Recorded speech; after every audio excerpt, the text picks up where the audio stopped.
श्रीराम समर्थ.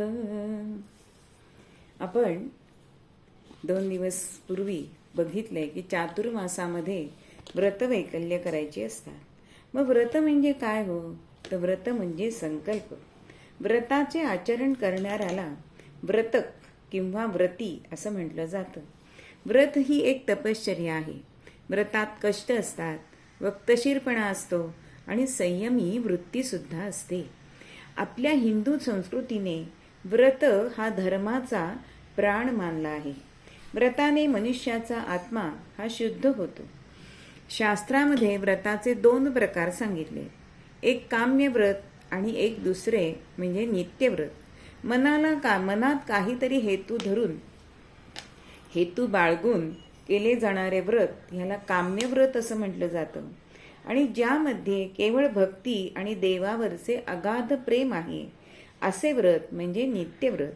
मनुष्याच्या कल्याणासाठी जी अनेक साधनं सांगितलेली आहेत त्यात व्रतांचा समावेश होतो.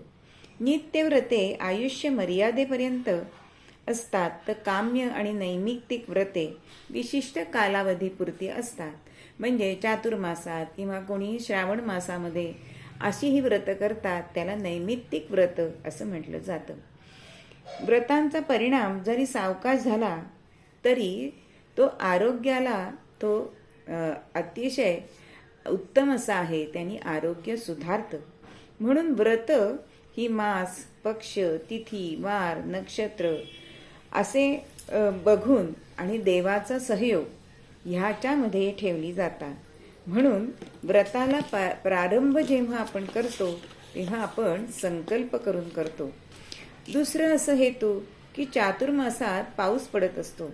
हवेचे दुष्परिणाम आपल्या शरीरावर होत असतात आणि परिणाम काय तर विकार बळावतात. आणि म्हणूनच या काळात व्रतस्थ राहिलं पाहिजे. आपोआपच हे शरीर निरोगी राहतं आणि मनाला उत्साह मिळतो. म्हणून चातुर्मासात अनेक छोटे मोठे व्रत सांगितलेली आहेत. ती व्रत आपण पुढच्या व्हिडिओमध्ये बघूया. श्रीराम समर्थ.